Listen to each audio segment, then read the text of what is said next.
Welcome back. This is Boys and Ghouls Film Review, folks. I'm your host, Sarah Stevenson. This is my co-host, Mike Stevenson. Hi, guys. And tonight we'll be reviewing our final in the franchise, Hostel Free, that was released in 2011, and it was direct to DVD or video. Well, DVD more, because considering we don't do videos as often anymore. Don't get technical. I'm just explaining. It went straight to home media. Is that better? Oh, yeah. Okay, right. Okay. Right. So, anyway, and this time around, it's not directed by Eli. It's done by a guy named Scott Spiegel. Spiegel. Yes. Mm. So, it as I said before, I guess he didn't want to come back for another production. Maybe Eli was thinking of doing something else about that point in time, and someone asked, "Hey, can we do a sequel or a whatever using your theme?" And he said, "Yeah, why not?" And he probably got a bit of a kickback, maybe. Yeah, because he believed that no film series should go beyond two installments. Yeah. So he most likely passed on the torch to someone else. But what they've done for this one here, they've changed the location and a few things, and some of they kept the same theme about people being abducted and tortured and stuff, but apart from that, they changed a few things to make it like a bit of a fresh idea. Yeah. And it's moved past the being in Ukraine. Yeah, it's been relocated to Las Vegas. Yeah, which indicates maybe the hunting club is like a franchise, like Macca's or exactly, or Hungry Jack, Burger King. Where it's all their hunting club is not only confined to the Ukraine. It's global. No, that's just one area. Probably. Yeah. There might be one in Australia as we speak. I hope not. And this one, instead of just getting people from a hostel and taking them to willy-nilly, in this case, they just abduct anyone who's so much as drunk or who is an easy mark mostly. However, comes to mind. Doesn't a hostel play a part in the movie? Oh yes. As a centre of operations. Sort of? Yeah. Well, it only happens once in the series, and we don't know where the other victim gets abducted from per se. Where the first victim gets abducted, and he's with his girl a girl. Or staying somewhere. Yeah, and that could have been like a hostel. I don't know. They were just sharing accommodation and stuff. Yeah. So the hostel did play a little part, maybe. But maybe that was an unofficial centre of operations. Yeah. To pick likely people coming through transients and stuff. But you explained it better to me already, that hostels are mostly for people who are just travelling through. Just backpackers, going on holidays. People want cheap accommodation and stuff while they're trekking around. Yeah, and a lot of times people don't know where they are. I got on the train, went to this town here, went to hostel, stayed overnight, got on the train and went on somewhere else. Yeah. So people aren't tracking them, so they don't know exactly where they are. So, Anyway, so let's get on to who writes, directs, and produced the thingy. Even though we've already established it's Scott whose work. No. Yes. Okay. Scott is doing the screenwriting. That's a whole one bit, but there's more to it than that. That's for me. Who produced it then? Sorry. Produced by Scott Spiegel. What did you said before? Chris Briggs and Mike Fleece. I think Mike Fleece did one or two of the other ones too. Yeah. Anyway, obviously Scott's doing the directing. Written by Michael D. Weiss. The other one's written by Eli. Yeah, both the two ones were written by Eli, and I guess this is the first time a different writer came on board for this one. Well, had the idea, the concept, basis on the theme of Eli's, and went forward with it. Now, insofar as budget, it cost about $6 million to make. I think it was money well spent. Right. It went direct to DVD, so there's no box office, but I would presume that did reasonably well because the other two did. and riding on the shirt tails, coat tails of the other two, it probably would have pulled in a good viewing audience. So, right. On the home media side of things. So, I can't say too much because we've done all the stuff on the first two. This, that, and the other. It was originally based in Slovakia. Now it's in Los Angeles. It's centered around a similar theme, but it's a bit like gambling and other things involved. Yeah. You know, people placing bets on how people are going And to die. the old expression, whatever happens in Vegas stays in Vegas. And they bury the corpses, you know. Yeah. Now, Go on. okay, a little quick rundown of some of the people in it. They always have lots of people in these things, and a lot of people... Well, as I said before, I always Cannon focus on the people who play a big part in the story. Well... And we're following around throughout the production. Anyway. All right, lots of people in. Yeah, so a lot of people only got first names here, and I don't remember who's who. That's all. Well, I know... I'll just shush. I know Scott is the lead person and all that stuff, obviously. Yeah. And let me see, Carter is his best one of his friends. Yeah. Justin is his best one of his friends. The and three amigos. And Mike is an unhappy husband who just comes along for the ride. Yeah, okay. They're the four main guys. Okay. Okay, Brian Hallisey plays Scott. Kip Pardue plays Carter. John Hensley plays Justin. And then Skylar Stone plays Mike. They're the four friends going to Vegas for a dirty weekend because which one's getting married? Scott. Scott's getting married, and it's going to have a dirty weekend before he gets married. Yeah, it's one of those bachelor parties. He doesn't want to be unfaithful to his girlfriend because he had erred once before, and he promised not to do anything naughty. Yeah, meaning no strippers. Oh, well, no hookers. No hookers, no strippers. No, strippers are fine. It's looky, no touchy, okay? Okay. Don't dip your wick. That was what he promised yes, her. Okay, I right? know. No dipping the wick. Okay, anyway, Sarah Habel plays Kendra. Yes. Zule Hanno plays Nikki. Thomas Kretzman plays Fleming. Don't mistake him for Ian Fleming.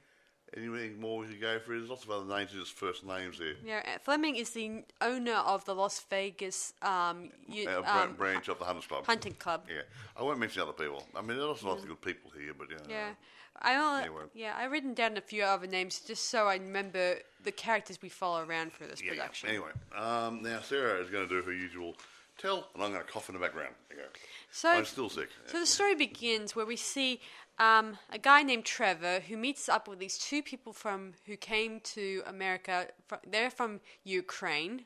Surprise, surprise. Funny that European connection. And you think that they're the ones who are going to rope him in for being the next victim to this hunting club, but it's the other way around in this movie. He somehow drugs them, and the men in black arrive, and they dump them into body bags, black ones, and places them in a van, and we don't see them again until Well, this guy Travis goes there. He looks like a shy little guy, unassuming, and they offer to have a drink with him. The other guy gets a bottle of vodka out, and he says, "How about beers? I got a 6-pack here, nice and cold," and he gives them a beer each. Yeah. Unbeknownst to them, there's drugs in the beer, apart from the usual ones, non-healthy ones. Yeah, we also find in the Ukraine's guy's bag a knife, I think a hunting knife, I think it is. And we think that he must be part of the hunting club, but no, it's I don't know why he's got the knife there, so there's no explanation of what he's got planned up his sleeve with that knife. So it's not explained. So we now assume that these guys, these two victims, are going to be victims of the hunting club. Exactly. So back to our story. Then we meet our protagonist, Scott, who is going to get married to this beautiful girl named Amy. Amy. Whatever. And he's promised her that he will be faithful to her and all that stuff, and not to do anything to dip his wick. Meanwhile, Carter arrives with a promise of a golfing weekend for them to do a bit of golfing and nothing bad. Yeah. But in reality, he's taking Scott to Las Vegas so they can dip their wick there. Yeah, stuff. Even and though the only club they're going to be using is not the 5-iron. Yeah, accompanying them is Justin, who's he's got his walks around with a cane. I think he does. Yeah, he got. I don't know if he's. He got a deformed leg or just got a broken leg. I don't know. Yeah, there's no explanation there. And the Mike, who is an unhappy man who's married to a... Oh, the sour guy, yeah. He hates his marriage, yeah. And he has 2 kids. And he doesn't really... He wants to dip his wick, is what I'm saying. He wants to do his wick and anything apart from his wife. He's not very happy. No.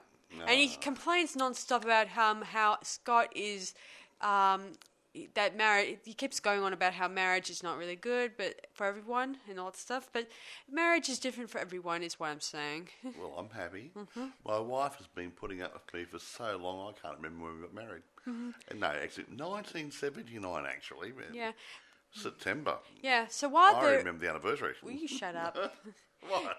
Anyway, they go to Las Vegas. They have a awesome time gambling, playing cards, doing the whatever, and then they meet 2 prostitutes named Kendra and Nikki, I think her name's. Yeah. And they plan on doing the big bad with them. The horizontal mumbo.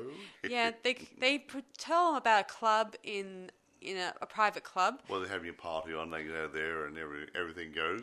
Yeah, it starts off when they enter. They leave Scott for a few minutes when he's phoning his girlfriend, who's checking in on him to see if he's not doing the horizontal mambo with another person. Yeah. Anyway. He promised to phone her when he got there. Yeah, promised to phone her. If you listen to what he said and what she said. Yeah, okay? Well, she's also checking that he's not doing anything silly. She said, phone me when you get there. He didn't phone straight away, so you better phone her then so he doesn't try to contact him later. Yeah, okay? So anyway, he gets off the phone and then he sees his mates are gone and he walks down the hallway and then he gets hooded by some unknown people. Yeah. And we think he's going to be the next hunted victim, but as it turns out, no, it's not. He isn't. It's just a surprise, surprise party. Yeah. For him, sort of. How'd they know he was coming? Oh, being funny. Anyway, it was fun, and Kendra invites him up to a part of the a quiet area. This place they took him to is in a deserted part of Las Vegas, an old factory area where there wasn't any people around. That's it. Yeah, so Kendra asks him up to a nice private spot. She tries starting kissing him and tries to start unzipping his zip, but he tries to explain to her that he promised his girlfriend that he won't dip his wick. Because of his previous naughty bits he's done. Yeah, so she finally lets go and stops pushing. What a nice little boy. Well, nice lady too, considering she was acting all pushy. She was trying to unzip his zip and trying to relax. It's fun. It's enjoyable. You relax. You wake up. Yeah. Anyway, his friend Mike and Nikki arrive, and they plan on dipping their wicks soon. And Mike and Scott decides to take a breath of fresh air because he's been drinking a lot of wine and whatever else. And so he heads outside. He takes a moment of outside. He even froze up, I think. And he's about to go back into the club, but it's locked. It's probably one of those special locks that you cannot open from the outside. Yeah, we can't. It's locked. It has to be open from the inside, and the doorman wasn't there because all the people were inside. Yeah, he gets all queasy, and he acts all, ugh. I think he had something in his beer. And he then passes out, and the taxi driver that drove them there approaches him in a funny, weird way. Then we cut to a van that's driving from the bar through the desert to an unexpected deserted building or well, it's the hunting club's building, obviously. Yeah, but no one knows who's using it for what. Yeah. And we assume Scott has been abducted. But no. As it turns out, Scott is back at the hotel. Somehow The taxi driver drove him back, and he's back in his room. And his mates there, let me see, Carter and Justin are there. They both were asked what became of him. But he explained that he just passed out and just woke up in his room. Motel. And motel, whatever. Yeah, motel. They then discover Mike has disappeared, and then he's the guy, along with the prostitute Nikki, are both abducted by this club. Yeah, everyone thinks, he's gone off with her, and he's just staying the night. He'll come back later on. Yeah, but no. Yeah, both Nikki and him are inside the hunting club, inside big cages. Yeah, very nice. Along with that, one of the Ukraine people I told you about, that's the man one, and he's yelling on the top of young lungs, trying to say, what's going on, yada, yada, yada. And his girlfriend's already been taken and been killed. We glossed over that bit before. Yeah. Yeah, anyway, then so Mike gets his turn of being taken in front of the hunting club to get killed. And it's a really interesting scene where he gets, he gets his face ripped off. The doctor actually gets a scalpel and traces around his face, and takes a layer of his skin off. His dermis, is that the word? Mm-hmm. Takes like skinning a rabbit. So they took his whole face off, like a face mask, a leather face used to do in Texas Chainsaw Massacre. Yeah, we see the hunting club members. They're doing it differently, not the usual one-on-one killing a person. Yeah. As it turns out, it's like these members are trying to select how to kill the individual. They've got a room set up, and they've got a big glass window type thing, and all these people in suits and evening dresses sitting on the other side, placing bets on how these people are going to get killed. Yeah, and they use there's many methods, and I like to think that they also select the likely candidate to be selected, which does explain why the Ukraine guy is still there instead of selecting them like you're next because you waited this long to have your turn. Just that something like that. They try to vote on who's going to be in the room next, and then they place bets on how they're going to be terminated or tortured or whatever. Yeah, Nikki eventually gets selected much later on, and she gets dressed in a cheerleader type uniform, I think. A little blue skirt, a little flirt skirt and top, and it's very pretty. Yeah, and has her hair tied in pigtails. Pigtails, and with ribbons and stuff. Looks so cute. Looks like something out of the 50s or something, or 60s. It doesn't. It's a cheerleader. I know she's a cheerleader, but I don't think it changes much, okay? Get on with it. Okay. So, anyway, her kill is, she gets, sprayed with, sugar water, I think it was. Yeah, sugary water, and then the guy pours these dirty, great big cockroaches all over, and all the sugar water, most of it was put down her mouth. So where do you think the cockroaches went? Right down her throat. Straight down the old cake hole. Yeah. Meanwhile, while this is happening, Scott, Carter, and Justin, they go to Kendra's place, the other prostitute I mentioned. Oh, she died. And they ask about what became of them. They broke into her house to try to find their friend, but he's not there, and Kendra doesn't appear at first because she assumes that these guys must have done something to her or moved or something. But they don't. But they say they're just as much in the dark. They're looking for their friend. Yeah. Assuming the worst. And then they pair up. So she joins them, not pair up. To try and find what happened to her. Yeah, they then get a message from Trevor, who has one of their friends' phones, telling them to meet him at this hotel or hostel thing. Whatever. Yeah, the same hostel that he abducted the 2 Ukraine people, I think it was. Probably. So looks like it. Yeah, they head down that way. They also got a photo of Nikki, and it's one of those photos that look like she's sleeping, but actually she's dead. Yeah. She's having the text says she's having a sleep. Yeah. Like we haven't seen that before, have we? Yeah. Anyway, but just so you know, that their bodies, I guess, get cremated in this. Yeah, they get sliced and diced in front of a furnace, probably. Yeah, possibly. Well, they're going to give them somehow. Yeah, most of their clothing is scattered, all their belongings are collected. Didn't they have them laying around there? He's looking at his mobile phones and everything. So yeah. Get all the handbags and clothes and mobile phones. Well, yeah. Yeah. Anyway. Must have gone for a lot of people, a lot of phones there. Yeah. Soon enough, they arrive at the hotel and they check it out, but there's nothing there except a few bottles of wine and stuff, and they assume they must have just drank and just gone off somewhere. Justin gets approached by Trevor downstairs, who tells him that his mate Mike has gone off to a bar down the street. And then he kind of knocks Justin out while a bunch of men in black spray Scott, Carter, and Kendra upstairs with whatever liquid, that stuff. It kind of makes them all pass out, and then they get placed inside their van in those body bags again, and then they're driven down to the elite hunting club. The elite hunting club, yes. Of course. Why do you call Travis Trevor all the time? What? Why do you call him Travis Trevor all the time? I'm sorry, Travis. Sorry. I guess I'm used to it. I know. Anyway, back to the story. They arrive at the elite hunting club, and Carter tells them, "Guess what? I am a member."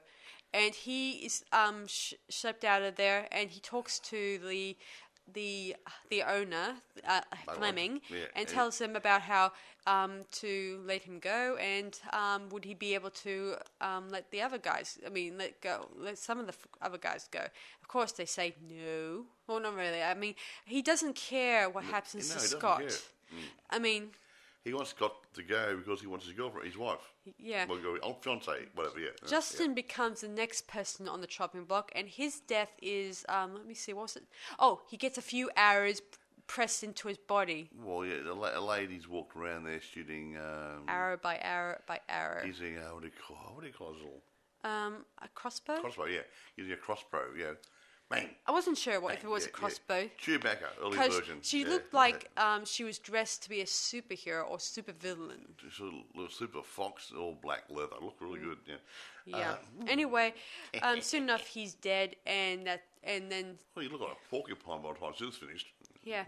Soon enough, it's Scott's turn to be the next victim. He gets decked up in a tux, and he's shipped out onto the killing floor, or the main floor, they call it. Yeah. And he's tied down to the chair, or not tied down. There's special locks. Yeah, you know, like when you see those things in the old gas chambers and stuff where they're sat. And then, well, they got more of electronic shackles just clip over their arms and legs and stuff. Yeah. Yeah. And anyway, guess who his the person who's going to kill him? Carter.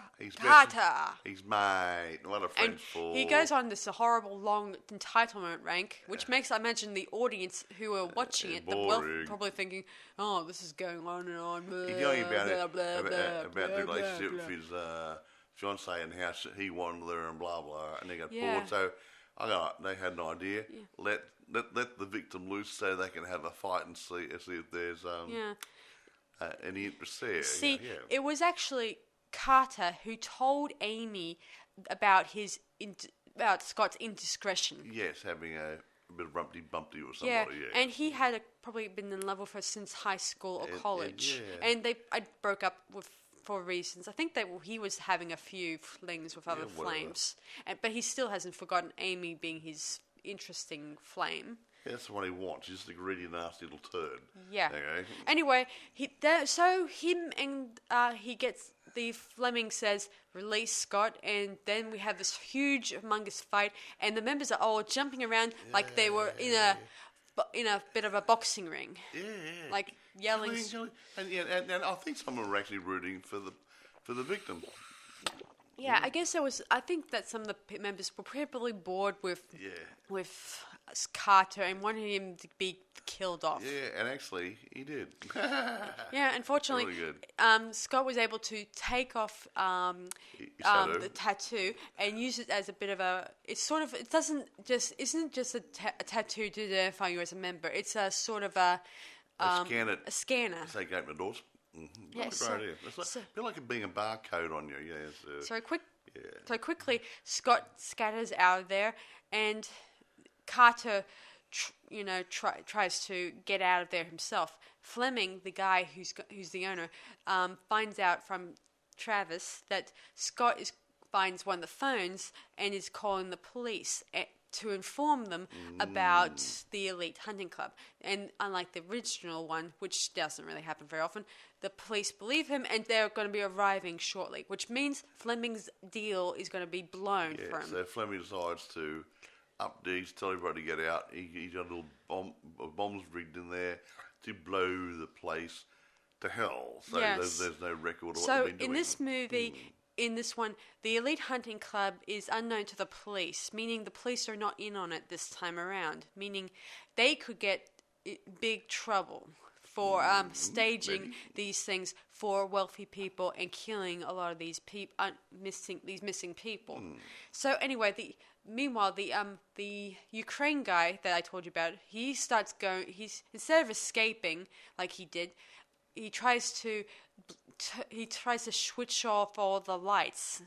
He gets those big axes you got in the in case the fire break glass. One of those little big axes, fireman axe, and he cuts through some cables there to kill the alarms and power and security systems so they can get out. What a good idea! Yeah, it was Great good. idea. Meanwhile, Scott is he finally goes back to the prison area and releases Kendra. And they try to quickly get away, but Travis appears and he shoots Kendra in the back. So Scott and Carter are the only ones left to try to get away. And Carter's going first. Mm-hmm. Yes. And Scott is on his way out of the building, and Carter turns around and locks the gates and makes sure he stays there, so he gets blowed up too. Yeah, it was a big mess. Anyway, we then flash to Amy's house, I think. And Amy's got Scott's remains in a jar, we supposedly think. Like a big urn, Yeah, we assume that that's him. He's been deadied. And Carter's there, like, with being sympathetic and supportive and stuff. She's like saying, I don't want to be alone tonight, boo-hoo, sad me. And he thinks, yes, I've got him, yes! But then, as she steps out of the room, she gets a bottle of wine, and she then approaches him, and she's unscrewing it and says, guess what? Scott's still alive. And then she stabs Carter in the hand with the corkscrew. And guess who pops up around the corner? Well, right behind Carter. Behind him, whatever, Scott. And he's badly burned on the right. Yeah, a bit of burn on the side of his face where when the building exploded, he got a bit scarred. He then says, it's time to continue. Time for the rest of our bachelor party. So he quickly drags Carter's body into the garage. Downstairs or in the garage? I think it looks like the garage, or maybe it's downstairs. Could be down the basement. I don't know. Yeah. Anyway, he's tied to the chair. He's gagged, and both Amy and Scott plan on doing what he would have done back at the Elite Hunting Club. So they took care of him. Yeah, in the privacy of their own home. Yeah, Scott takes a big. What they call it in the script? I think. I think it looked like a hedge clipper. I'm not sure. Well, not hedge clippers. I mean, a whippersnipper or something, or a brush cutter or something. I think. Yeah. And he starts it up and starts. Oh, no, it's a tiller. It's a soil tiller. Okay, the little thing like a rotary hoe thing with the little clawy things. Yeah. Soon enough, he starts cutting, and we don't see what happens to Carter. Well, we just presumed he just shredded his body with it. And that means he won't be the best man at the wedding, will he? No, he might be the best compost. Yes. Aha. So, as the expression goes, always the groom, but never the. Always the bride's. Always the best man, but never the groom. Well, yeah, right. I know it's the interpretation is always the bridesmaid, but never the bride. But this is a lot more funnier. You're waffling. I know, but it's funny. Yeah. Anyway, it's not a bad movie. Fade to Black. Fade to Black, and we get a bit of there's a bit of some dialogue at the end, but that's not really important. I mean, he just some gambling jargon. Doesn't matter. Moving on. Moving right along.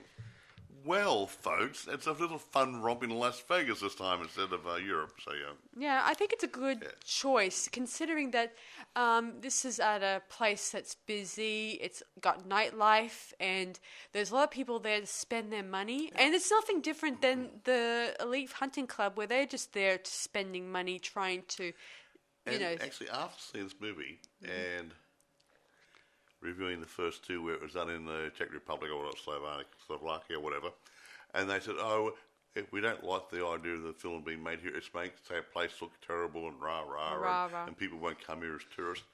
I don't think it really affected Las Vegas. Considering Las Vegas is still being everyone continues going there a lot of time. And I imagine even after this movie, they'll still continue going. Isn't that right, Mike? Mm? Isn't that right? What's that, sorry? That people continue still going even after this movie's been released. Yeah. I'll just read some notes, that's all. I just going to say about Eli. Eli Wolfwood would be involved, Albert Princess, and doesn't this just... Yeah, no, we're thinking of having Eli Roth as a producer, but he didn't come into it. Yeah. Well, what can you do? Well, he didn't want to be part of it. It's just, he wanted to probably move on to something else. Yeah, he probably have been double booking himself with another production. He could have been tired of the movie theme, so he said something about limit to two movies and move on, so maybe that was it. I don't know. Now, I can't say too much about critiques because I can't find any. Not easy anyway, so all I can say is that it stands up as good as the other two movies. In some ways, it's a tad better, I think. It runs a bit faster. It does a bit. It's a bit more engaging that way. The other ones are a bit slower. That she said before that the first movie, the first 40 minutes was, it could have been filled with something else, building up the storyline. The second movie was a tad better, but some critics say, the first movie was better. But I think this one moves faster and better, a bit more continuity. So I'm not going to say too much more about it, apart from the fact that it was done well. The director and the DOP and the actors all did a good job. And the storyline follows the theme, but it's not a copy of them. It's a fresh story, and it's good imagination, good storyline, and gory enough for some. And I suppose that's all you really need for these sort of movies. Wish I could get rid of the flu. He said I had the flu once before. It was last year. Yeah. I was coughing my way through it. Yeah. It's the flu season here. Anyway, I do think this movie's pretty interesting, taking it from out of Ukraine into a different setting. Yeah, and they didn't mind. Agreed. See Ukraine or wherever, Slovakia, where it was. Yeah, like making out that there's more than one elite hunting club out there, not just one. And, it could be global. Who knows? Anyway, I'm going to go straight into... it's available through eBay and Amazon. Yeah. So, it's probably available through other sources as well. So, as I think I said the other day, if you want to have a look at the whole lot of them, a box set's probably a cheaper way to go if you want to buy them. Or just rent them and have a look at them and go, oh, yes, very nice. And, whatever. But I'm going to say... I'm going to bring some up to about a 9 maybe for me. This one, I'm going to give it a 9 out of 10 myself. Yeah, I think it was pretty cool, especially the twist ending where we got the guy got his revenge. It's a little bit like Buried Alive and stuff. Yeah, the nice little twist endings. I like them. Yeah, there's an interesting twist that you think that Kahu's going to get what he wanted in the end, but it turned out the tables were turned on him. He got what he deserved, not what he wanted. Yes. Titter. Titter, yes, right. Anyway, I got to admit that it was interesting how it ended. And it's amazing that Amy went along with Scott's plan of taking his revenge. He was going to kill her fiancé. True. Nice little turd. And he was an ex-boyfriend of hers, and she knew what he's like. And Yeah, I think she was right. Got you, you turd. I will join forces with my fiancé. We'll take care of you. Yeah, I don't think the elite hunting club will care less about what becomes of him. Unlike the Dutchman in the second movie that where Paxton gets killed, but then again in this one Paxton was killed because he was a witness. Had nothing to do with killing the Dutchman. He said, he might tell somebody, so they followed him and carried it off. And no, that had nothing to do with anything else. Yeah. We don't want any loose ends. Yes. Yes. Anyway, it's interesting in this one, it turns out the police were not in on the whole hunting club thing. The police in America, are good guys. Well, I'm not sure about that. Maybe, but then They again, weren't invited to be part of the club. Then Fleming started to realize panic or freak. Well, not panic. Maybe that's not the right word for it. But I think in the case he realised the shit hit the fan. You better get out of there. Yeah. If the police come, then no doubt this. Houston, we have a problem. Yes. Quite different from the Ukraine version, where the Ukraine were aware of it and just kept it hush hush, right? Yeah. Can't do much more about this one. Sadly. I can't talk about theatrical. So no reception? Oh, I only got one Rotten Tomatoes, and that's it. The approval rating 67%, and no comments on what. Yeah, so I see. So there's nothing much to say about it. So when things go to DVD or that sort of stuff, it takes a little bit away because people don't put as many notes on it.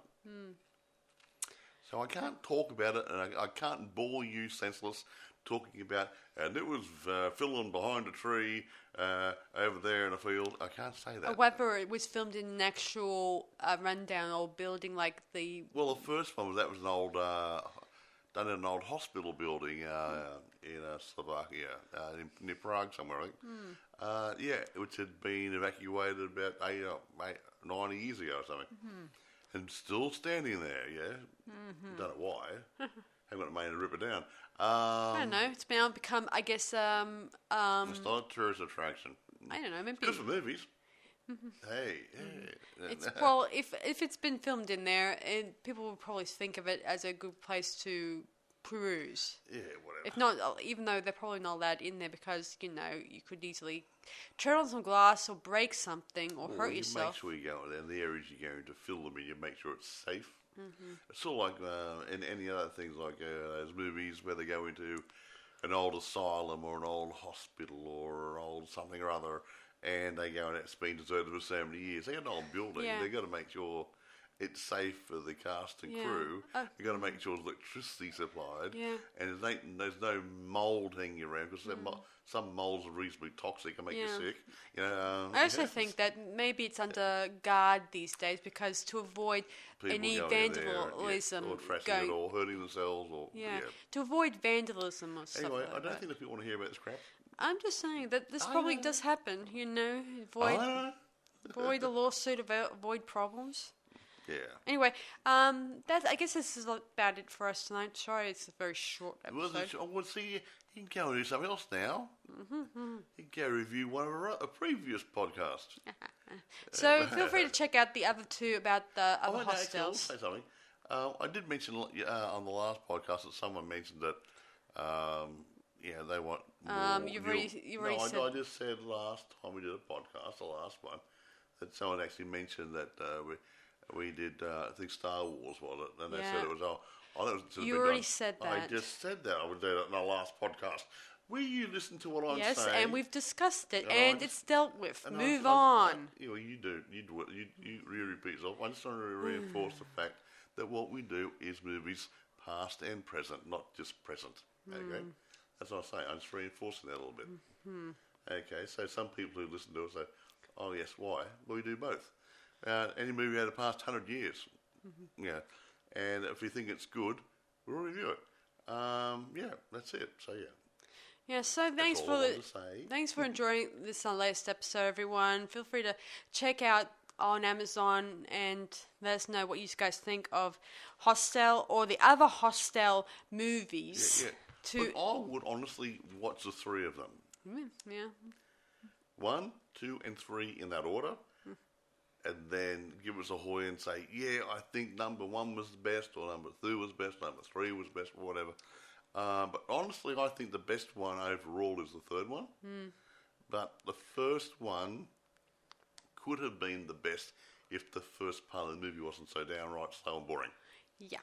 It had a lot more potential because it was breaking new ground. True.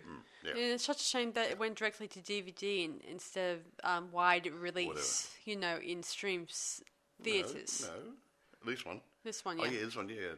It could have been. But maybe it wasn't made for that. It was mismade. It's a cheap, nasty one. Let it go. Yeah. But I think Hostel 1 could have been the best movie if they did something at the beginning of the movie to make it a bit more interesting. Maybe add a bit of a first abduction at the beginning. Or do something, or a bit of a flashbacking, or flash forwarding, or something or other, or something to make it a bit more interesting. Like what they did with the third movie, where they bring in a person who abducts some other people, and we don't know what becomes of them until we cross over to those 3 other victims. Yada yada. Anyway, doesn't matter. I mean, if it was better, we would be talking about it in more of a brighter light. Okay, exactly. Anyway, I'm glad we're doing a short one. I'm having trouble breathing again. Excuse me. Yes. So have some pills a minute. So thanks for legal listening. ones.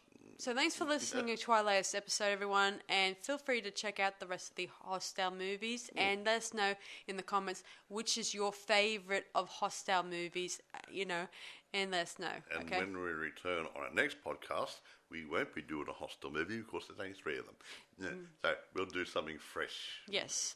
Either a very, very new one or a very, very old one. Or very, very fan film one. Or a fan film one or something. Which I promised the guy overseas that I would do. Okay. Yes. Okay, we might do a fan one. Okay. All right. That'd be different. That's under the radar. That'd be good. That'd be good to review. Eh? Okay. Anyway, thanks for listening to our podcast, everyone. And all the best to you guys. And this is Sarah Stevenson. And Michael. Thanks. See you guys around, and see you guys for our next podcast. Bye for now. Bye, guys.